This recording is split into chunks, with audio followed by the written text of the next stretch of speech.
Bonjour à tous, on est au Bol d'Or dans l'exposition 100 ans de Bol d'Or avec Sébastien Poirier, le président de la Fédération française de motocyclisme. Bonjour Sébastien. Bonjour. Ouais. Ici, c'est la fête, c'est aussi le rendez-vous des motards. Le Bol d'Or fête ses 100 ans cette année. Ça signifie beaucoup pour une fédération qui œuvre beaucoup pour le sport moto. La Fédération française de moto fêtera ses 110 ans l'année prochaine. Donc ce que l'on peut dire, c'est qu'il y a toujours eu des compétitions. Dès lors qu'il y a une moto, il y a eu des compétitions. Et ce Bol d'Or qui fête ses 100 ans aujourd'hui est la preuve qu'on a besoin de ces compétitions, on a besoin de se challenger avec d'autres pilotes, d'autres sportifs. Et ça depuis l'origine. Et donc moi je suis vraiment très très heureux évidemment de fêter ces 100 ans ici. On voit toute cette aventure mécanique. Et je crois que c'est vraiment un plaisir de se replonger dans l'histoire de la moto. Alors, au début, les pilotes roulaient à deux. À un, je crois, à l'origine. À un au début. Ouais. Alors, ils s'arrêtaient, ils faisaient des pauses, ils buvaient des cafés, ils mangeaient. C'était un tout autre état d'esprit. Aujourd'hui, le Bol d'Or, c'est une compétition internationale, mondiale, où on retrouve des pilotes de MotoGP, on retrouve des pilotes d'un niveau extrême. Et aujourd'hui, le sport moto a évolué un peu à cette image aussi. Ça s'est professionnalisé. Ça s'est professionnalisé. Ceci étant, si on se projette 100 ans en arrière, ce que faisaient ces pilotes à l'origine était complètement fou.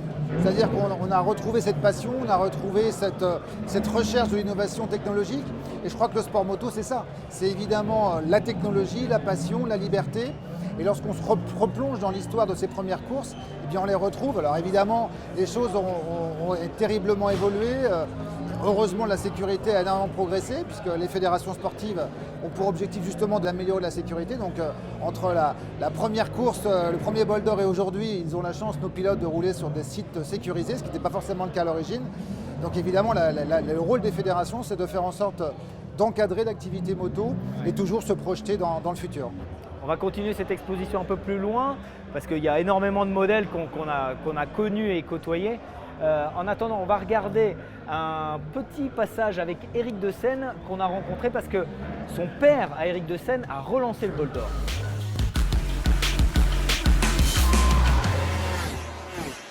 Le Bol d'Or, c'est une institution, on arrive au centenaire et je crois qu'on est beaucoup à avoir dans notre vie de motards, de pratiquants, des souvenirs et un accompagnement de ce Bol d'Or qui restait à la fois un lieu de rencontre, un lieu de partage, un lieu de course où il se passait toujours des choses. Je réalisais en venant que moi, mon premier, c'était 71. Donc, j'en ai pas fait 51, ce serait malhonnête, mais j'en ai fait au moins 40 ou 45 sur les 51 ans qui se sont passés depuis 71. Et donc, oui, c'est un événement qui m'est cher. Alors, il faut se souvenir que moi, j'ai eu la chance de partager les débuts ou la renaissance du Bol d'Or en 69, puisque cette renaissance a été montée par 3 entités. Il y avait des passionnés, le BMW Club de France, mené par un garçon qui s'appelait Jean Murit et qui était un concessionnaire de référence à Paris. Sa publicité était d'une modestie absolue, puisque c'était la moto, c'est Jean Murit. Donc comme ça démarrait bien. Et il était multimarque, il tenait toutes les marques. Il était lui-même ancien compétiteur. Il a été de talent, puisqu'il a remporté un certain nombre de championnats en solo, mais aussi en sidecar. À l'époque, il y avait pas mal de pilotes qui roulaient dans les 2 catégories. Et passionné de course. À ses côtés, Pierre de Seine, mon père. Et ensemble, ils avaient, avec ce BMW Club de France, lancé un grand nombre d'initiatives, dont une concentration qui, dans ces années-là, était mythique, qui s'appelait les Chamois, qui a été lancée en 65 et qui, dans les années 68, après les Jeux Olympiques de Grenoble, avait eu son heure de gloire, puisque Jean-Claude Killy, Marielle Guatchel étaient venus faire l'ouverture. Et donc, ils étaient dans cette euphorie. Et ils se sont dit, ça marche tellement bien tout ce qu'on fait, qu'il faut qu'on revienne à la compétition. Pourquoi on ne relancerait pas le Bol d'Or? Ils se sont rapprochés du Motoclub Châtillonnais, qui lui était un motoclub affilié à la Fédération française de moto, mais ça ne suffisait pas et ils se sont rapprochés de Motorevue, ça ne s'appelait pas encore Édition à la Rivière, c'était Motorevue, pour qu'il y ait un minimum de promotion et qu'ils ne soient pas tout seuls dans leur coin à relancer ça à Montlhéry. Et donc, moi j'avais 9 ans, 10 ans, et j'ai accompagné ou j'ai entendu les échos de ces réunions d'organisation du Bol d'Or tel que ça se faisait. En 71, ça se déplace de Montlhéry au Mans, et là papa me dit, c'est bon, tu peux venir. Et donc, mon premier souvenir du Mans, c'est caravane, on se pelait, Première année au Mans, il faisait pas beau. Je me souviens qu'on se pelait dans la caravane et j'étais le va-chercher de l'organisation. Et moi, j'ai connu ces années-là, 71, 72, 73, au Mans, qui était une ambiance forte parce que déjà arrivé au Mans, il y avait le mythe du Mans qui était là et on avait la chance, nous, de s'occuper avec papa de leur mise des prix. Et alors du coup, on remettait le trophée puisque tout pilote classé, depuis toujours, au bol d'or, a le droit à sa petite réplique de la coupe. Ce qui m'a permis d'avoir, pour pas cher, mes coupes du bol d'or des années 70, 71, 72. Et il y avait cette connivence entre des organisateurs passionnés, pratiquants, et une organisation qui assurait la promotion. Mais ça s'arrêtait là. Et c'était une épreuve déjà très internationale. Très vite, les pilotes étrangers sont venus faire des bols d'or parce qu'il y avait de bonnes primes de départ, de bonnes primes d'arrivée. Et donc, ça permettait d'avoir un plateau assez éclectique. Et on était encore dans des années où les pilotes de Grand Prix venaient faire des piges pour un peu d'argent sur un bol d'or. Très vite, le bol a pris une grande ampleur et Le Mans, l'ACO, s'est rendu compte qu'on a les 24 heures du Mans, auto, on est bien couillon de ne pas faire les 24 heures du Mans moto. Et donc, ils ont décidé de lancer les 24 heures du Mans en 1978. Ils ont prévenu l'organisation du bol d'or 2 ans avant. Et donc, le bol d'or savait qu'il allait falloir déménager et quitter Le Mans.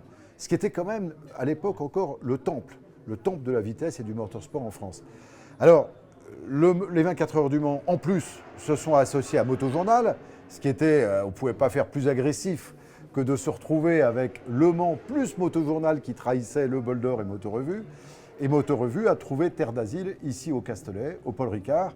Mais le Paul Ricard sortait tout juste de terre et n'était très peu équipé pour accueillir un public, et notamment un public nombreux. Parce qu'il faut se souvenir que dans ces années-là, le bol d'or, on parlait de 70 000, 80 000 spectateurs qui venaient à moto, avec la tente, et il fallait un minimum d'infrastructure. Vient un vent de panique parce que le préfet a annoncé qu'il allait visiter les installations. Et là, il fallait tracer des parkings. Et ils ont trouvé Pimpin de 18 ans, on m'a filé 2 arrosoirs avec de la chaux, et j'ai passé mes journées sous le cagnard à tresser des lignes pour qu'on puisse faire dire qu'il y avait un parking préparé et matérialisé. La chance a voulu que Patrick Casanova est passé avec le préfet dans sa R25 comme si j'existais pas, et j'ai vu que ma sueur n'avait servi à rien, mais au moins moi je savais que j'avais tracé mes lignes. Et la course s'est déroulée. Et ce bol 78, il est assez étonnant, parce qu'on était dans cet amateurisme total sur les infrastructures. À noter que sur le plan sportif, c'est l'année où on se retrouve avec Patrick Ponce et Christian Saron au guidon d'une 752 temps et qui viennent pour faire la nique à Honda, qui gagnait tout, avec ses motos d'endurance. Et donc, c'est imaginer une Formule 1 d'aujourd'hui qui vienne sur une course d'endurance sur laquelle on lui met 2 phares et roule, ça ira bien. Évidemment, il y avait tout un bricolage qui avait été fait pour qu'on changeait les batteries à chaque ravitaillement pour qu'il y ait des phares. La moto part et un moteur de temps dans un plateau de moteur 4 temps, on l'entend. Et donc, c'était formidable parce que tout le monde avait parié qu'avant minuit, ça pliait et c'était rentré à la maison. Et que la moto aurait fait son spectacle et ça irait bien. Le problème, c'est que la nuit s'est passée et la moto tournait. Et personne ne pouvait l'ignorer, puisque ce bruit de pip, pip, pip, ça roulait et tout le monde disait merde, elle tourne encore. Et tout le monde attendait le moment où ça s'éteindrait. Et au petit matin, moi je me souviens, on était dans le motorhome, dans le camping, à 7h du mat, elle tournait encore. À 8h, elle tournait encore. Et finalement, à 9h, elle s'est arrêtée. Mais elle avait tellement de tours d'avance que pendant encore au moins 1h30, elle est restée en tête du classement. Donc il y avait une légende formidable et il y avait cette espèce de prestige, panache des pilotes de Grand Prix qui avaient réussi un coup à la barbe de tout le reste. Et finalement, Honda a gagné, mais ça venait d'une banalité sans nom et sans grand intérêt.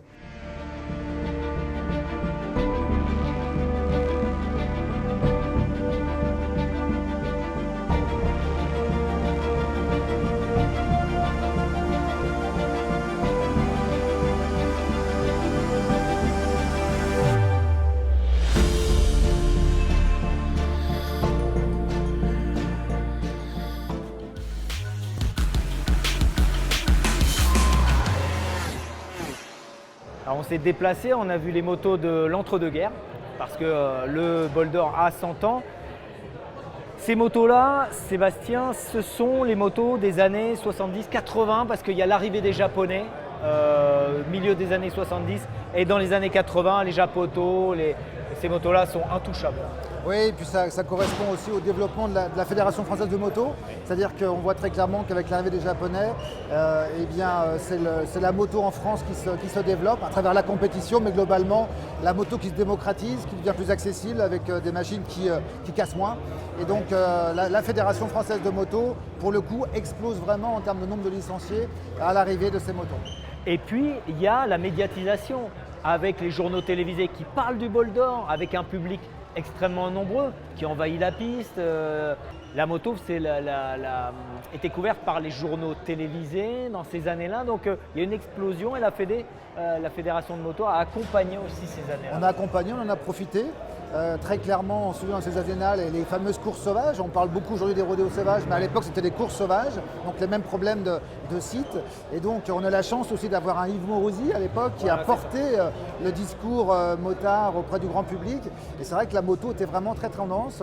Moi, je me souviens de Jacques Boll qui, lorsqu'il a gagné son Grand Prix, a fait la une du TF1, du JT de 13h avec Yves Morosi. Donc, c'était en effet l'époque phare de la moto avec cette idée de rébellion, de jeunesse, etc., de liberté. Alors, il y a d'autres époques, on va passer aux années 90 ensuite, alors avec toujours les japonaises. Et en attendant, nous on est allé se balader dans le village, on est allé faire un tour parce que c'est un village assez fourni et qui célèbre cet anniversaire, ces 100 ans du bol d'or.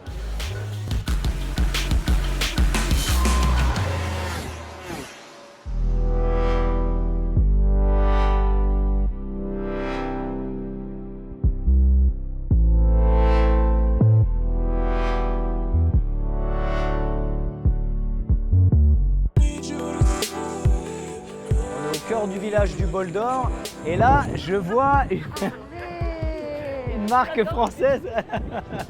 Je vois une marque française, Roof, qu'on connaît bien. Salut. Bonjour David. Comment tu vas? Ça va bien et toi? Ouais, très bien, très bien. Vous avez un très beau stand. Merci. Je m'arrête ici. Il y a une histoire entre Roof et le bol d'or. Oui, en fait Claude Morin, le fondateur de la marque Roof, en 93, donc il y a 30 ans bientôt, l'année prochaine on fête les 30 ans.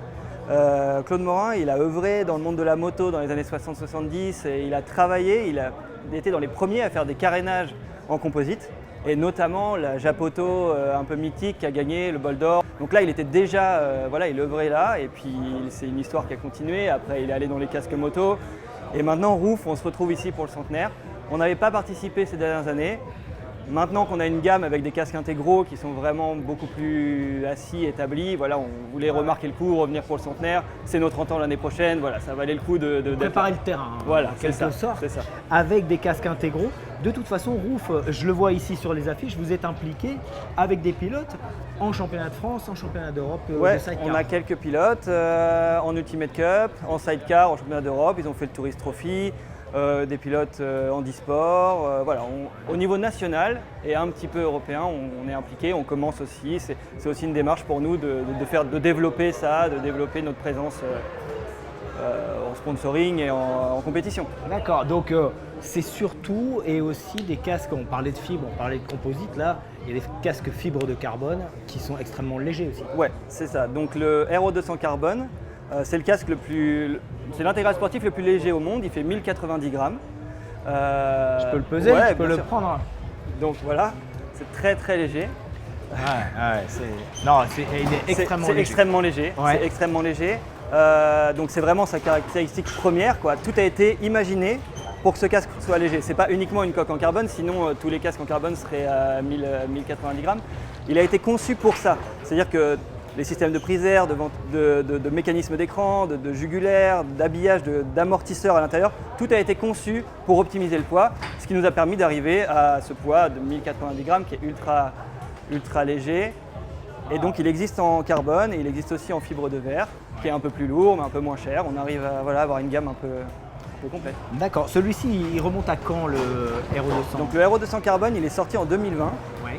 Et donc voilà, maintenant il est disponible donc depuis 2020 en deux tailles de coque, en petite coque et une grande coque. Celle-ci, là. Celle-ci, c'est une nouvelle coque. En fait, on a fait le constat que la petite coque en taille M, les tailles médium, Oui. on avait besoin d'un peu plus d'aisance. Oui. Du coup, on a créé une nouvelle coque, qui est une coque intermédiaire. Donc maintenant, il y a trois tailles de coque. Donc, et donc cette coque médium. Je peux l'essayer? Ouais, Je peux bien essayer, sûr. ouais. Et donc Parce cette que- coque ouais. médium, elle est homologuée à la nouvelle norme 2206. Parce que évidemment c'est une nouvelle coque, donc maintenant c'est une nouvelle norme, donc il est homologué à 2206. Ouais. Ça se termine quand, E2205? Alors à partir de janvier 2024, on ne peut plus vendre de casque 2205. Ça ne veut pas dire qu'on ne peut plus rouler avec un casque 2205. Tous ceux qui ont un casque 2205 peuvent rouler des années, tout le temps avec ce casque. Mais nous, en tant que fabricants, à partir de janvier 2024, on ne peut plus vendre de casque 2205. D'accord. Oui. En fait, c'est une norme qui évolue, tant mieux. Pour nous, c'est plus une contrainte administrative et financière parce qu'au niveau des investissements, c'est lourd. Il faut repasser toutes les homologations dans toutes les tailles, toutes les coques. Donc c'est important. Ça va dans le bon sens, l'évolution de la norme. Mais ça ne révolutionne pas. Un casque E2205 reste un très très bon casque. Ouais. Faut pas s'inquiéter de ça. Bien envie de l'essayer sur piste celui-ci. Hein. Avec plaisir. C'est important. Avec Intéressant, ouais. Là, avec tout ce nouveau système là. Ouais. Et ça évidemment c'est pour retirer les mouches en cas Extraction d'accident. d'urgence, exactement. Donc il y a ce qui caractérise vraiment ce casque, c'est évidemment le poids. Ouais. C'est marqué, hein, c'est avec les plumes là, l'intégral le plus léger au monde. Voilà. Et il a un champ de vision qui est énorme. Ouais, Donc c'est c'est vraiment une caractéristique qui le différencie. Et après tout un système de ventilation qu'on a développé. On a ici en fait sur la mentonnière, on peut choisir d'envoyer l'air soit vers l'écran pour le désembuage. Bon, il y a un pinlock, hein, oui, livré de série avec le casque, etc. Mais on peut soit envoyer l'écran vers l'air vers l'écran ou l'air vers le visage. En fait, une position été, une position hiver. Okay. L'été, j'ai besoin d'air vers le visage, je passe en position visage. Ouais. Et l'hiver, j'ai besoin d'air sur l'hiver l'écran. pour désembuer le Donc ça, c'est un brevet qu'on a déposé qui permet de choisir le flux d'air en fonction de ses besoins. D'accord, et ça, c'est la direction et ça, c'est ouvert ou fermé, voilà. Ouais. Ah oui, ouvert et voilà, ouvert, fermé. Non, très bien, parce que Roof, c'est vrai que vous êtes très majeur dans l'industrie du casque modulable, mais aussi vous n'avez jamais cessé d'être sur l'intégrale aussi. C'est ça. En fait, évidemment, quand on pense à Roof, on pense au Boxer. C'est un modèle iconique, le modulable à 180 degrés. Ça a été le premier modulable à 180 degrés. Donc, et puis c'est un succès incroyable. Ouais, ça, celui c'est qui se clair. met derrière. Voilà, exactement. Donc évidemment, quand on pense à Roof, on pense tout de suite au modulable. Mais on a toujours eu des intégraux depuis le départ. Et on a eu des intégraux à succès dans les années 2000 qui ont eu des succès plus outre-Manche en fait. Ouais. Au Royaume-Uni, il est élu meilleur casque de l'année. On a eu vraiment des gros succès. On a toujours fait des intégraux depuis l'histoire de Roof et voilà, ça reste Qui est une marque française. Qui est une marque française. On est basé à côté de Cannes, à Pégoma. Alors vous êtes où exactement? Dans les Alpes-Maritimes, à côté de Cannes, à Pégoma. Et il y a plein de choses à voir chez nous. On a notre laboratoire de test, ça peut être intéressant à aller voir. On a notre laboratoire interne, donc pour le développement, pour le suivi de la fabrication. Mais toutes les homologations se passent dans des laboratoires externes, certifiés par les ministères des Transports, etc. Mais on a tout ça en interne ici en France. Super, je vais l'essayer sur piste. Et avec plaisir. Le Hero 200. Ok, merci. Merci à toi. Ouais, merci.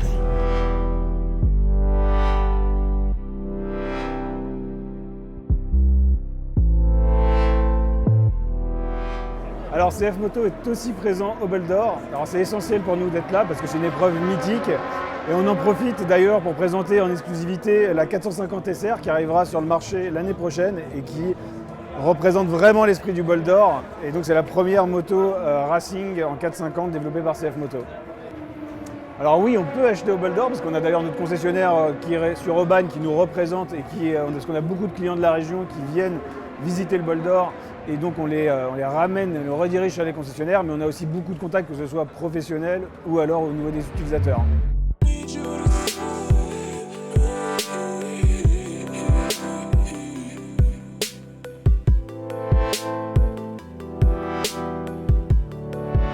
Alors en fait, nous ça fait une quinzaine d'années qu'on est sur le Bol d'Or et on offre un service à la fois aux pilotes et aux clients. Donc on prépare les casques des pilotes pour chaque session, pour la course, on leur prépare le matériel, on s'assure que tout aille bien avec leur casque. Et en même temps, les particuliers peuvent venir nous voir et on fait des révisions gratuites sur les casques, donc on regarde si tout fonctionne bien. On s'assure en fait que toutes les pièces sont en ordre, les réglages, etc. Donc voilà, on chouchoute les clients choués, on s'occupe des pilotes également. Alors en fait, spécialement au Bol d'Or, on sent vraiment que c'est une population passionnée en fait. Les personnes qui viennent ici. Alors, je pense que le cadre il fait quelque chose aussi, parce que le circuit est magnifique, on a beau temps, mais vraiment, on rencontre des gens sur le bol qui sont passionnés de moto, qui sont passionnés de compétition. Et voilà, l'endurance, ça amène des vrais motards passionnés.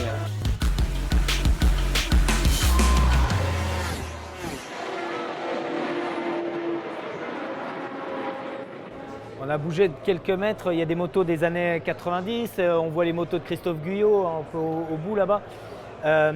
Sébastien, évidemment, la vitesse est au cœur du sport motocycliste, mais il n'y a pas que la vitesse, il y a aussi le motocross, le tout-terrain, où la France décroche encore énormément de titres. Et d'ailleurs, vous avez à la fédération, au siège de la fédération, avenue Parmentier, des motos, aussi une expo de motos. Oui, on s'est constitué au fil des années une exposition de motos françaises donc on va de la Vauxhall à la Portal, à la BPS. On a aussi une Dollar de 1912, je crois, de mémoire. Donc oui, l'objectif pour nous, fédération, c'est évidemment d'être tourné vers l'avenir, mais de se rappeler aussi notre histoire et de se constituer cette réserve de motos françaises. Ouais. Et Sherco également. Ouais. Et voilà, Sherco, alors Sherco qui existe toujours, le tout-terrain, ça fournit énormément de titres à la France. Oui, c'est vrai qu'aujourd'hui, si on devait résumer les typologies de licenciés et de pratiques au niveau de nos régions, le tout-terrain est le cœur, notamment le motocross, avec à peu près 500-600 circuits de motocross. La vitesse constitue un moment clé, puisqu'on a une cinquantaine de circuits de vitesse aujourd'hui en France. On a également beaucoup de titres délivrés en vitesse, mais c'est clairement aujourd'hui le tout-terrain entre le motocross et l'enduro qui constitue le cœur et qui nous apporte aussi beaucoup de résultats. Maintenant, la vitesse, il y a Fabio Quartararo qui décroche le titre suprême en moto. Il est français. Sébastien, quand on est président de la Fédération française de moto, au moment où Quartararo décroche le titre, c'est aussi un privilège. Oui, moi j'ai beaucoup de chance parce que c'est vrai que j'ai pris la présidence en 2020 et en 2021, Fabio est champion du monde. On a un Johan qui brille également en vitesse. Alors il faut en profiter, hein, ça nous engage, c'est-à-dire que c'est une responsabilité pour nous. Il faut absolument qu'on profite collectivement de cet élan populaire parce qu'on l'a évoqué tout à l'heure, la moto est médiatisée. À travers Fabio, elle retrouve cette médiatisation. On sort un petit peu de notre environnement pour aller dans les grands médias. Donc il faut qu'on en profite. C'est pour ça qu'on a mis en place au sein de la Fédération française une génération vitesse qui est un parcours fléché pour les futurs pilotes et puis qu'on travaille beaucoup aussi sur des écoles labellisées pour diriger toutes les personnes qui souhaiteraient découvrir la moto vers des structures dédiées avec des éducateurs, avec des motos mises à disposition, un équipement mis à disposition pour vraiment démocratiser les premiers tours de roue. D'accord, alors le bol d'or fête ses 100 ans. Le bol d'or, c'est l'endurance. L'endurance, c'est les 24 heures du Mans et le bol d'or, surtout épreuve mythique. Alors les 24 heures de Spa sont revenues au calendrier du championnat du monde. Les 8 heures de Suzuka sont revenues cette année. Mais dans ce championnat du monde, il y a 2 épreuves majeures françaises. La France est terre d'endurance. Il y a aussi des titres en endurance. Donc l'ADN de la moto et de l'endurance, il est français encore. Oui, sans contestation possible. C'est nous qui avons inventé les courses de 24 heures, donc il y a maintenant 100 ans. Et c'est une fierté, c'est une fierté. C'est une fierté surtout d'avoir réussi à faire en sorte qu'il y en ait 2 qui se positionnent clairement dans le calendrier et que chacun son territoire.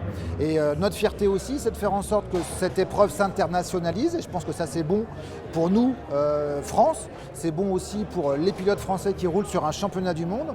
Donc globalement, on peut dire que fort de ces 2 épreuves majeures qui constituent vraiment la colonne vertébrale du championnat du monde, eh bien, on a réussi, la FIM a réussi à développer un championnat du monde de qualité avec des pilotes qui sont en effet de très très haut niveau et qui viennent valoriser nos épreuves majeures. Et puis je rajouterais surtout, au-delà de l'aspect sportif, c'est qu'à chaque fois qu'on a ces compétitions, ces 24 heures, on est sur une ambiance qui est différente, sur une communauté motard qui se retrouve un week-end, qui utilisent le prétexte d'une compétition pour vivre un temps ensemble, pour partager des moments. Et ça, c'est vraiment aussi l'ADN et le marqueur très très fort de la France, du public français et des motards français.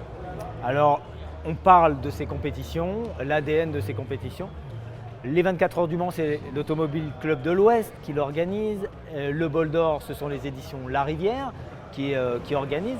On a rencontré Thierry Tracan, le rédacteur en chef de Moto Revue, qui a fêté aussi ses 100 ans, magazine qui a fêté ses 100 ans. Non, pas Thierry, Mais Thierry, lui, il s'est impliqué dans le bol d'or. Il a participé à plusieurs bols d'or, dont un avec Kevin Schwantz. Il nous raconte ça, Thierry Tracan, qui s'implique encore et toujours dans la course et dans l'endurance.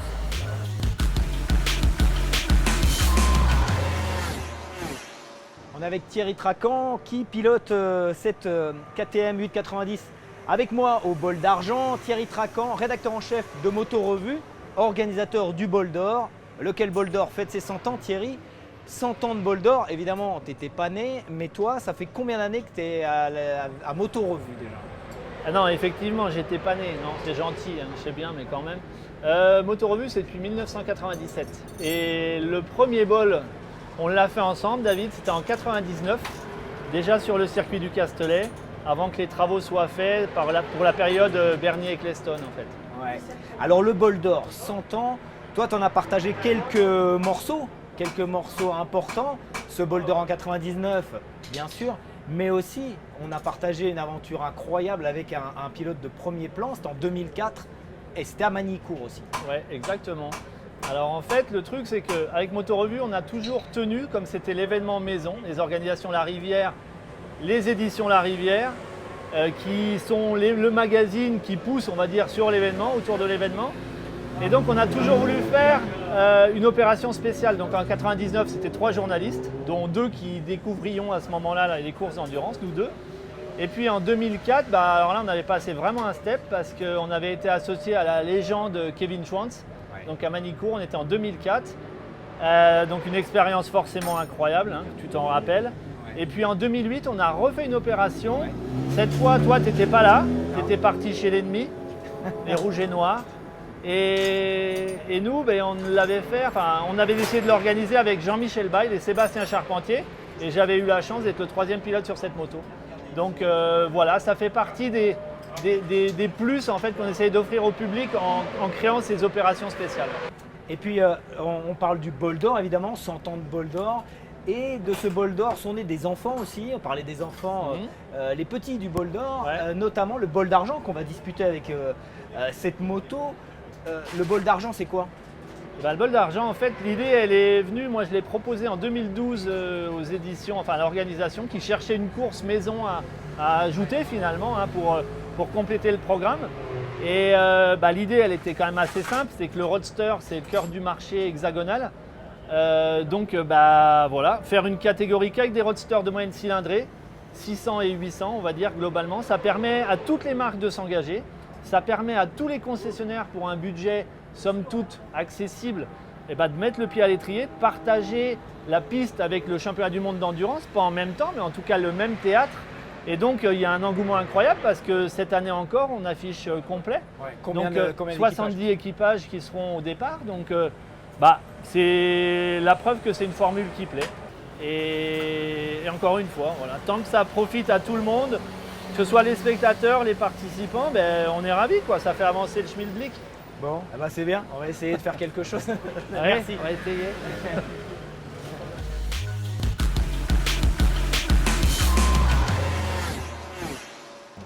On est toujours au cœur de cette expo 100 ans de bol d'or. Il y a les machines nationales moto, c'est un concessionnaire qui s'implique dans l'endurance. C'est une histoire de passionnés. La moto, c'est un milieu très particulier.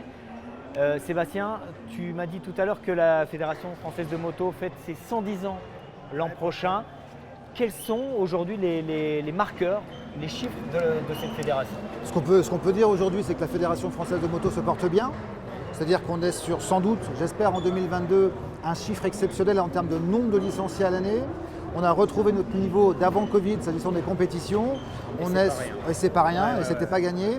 On est sur une tendance vraiment très très positive, avec des spectateurs en nombre qui viennent sur nos épreuves. Hein, et on a beaucoup d'épreuves vraiment de qualité dans toutes nos disciplines.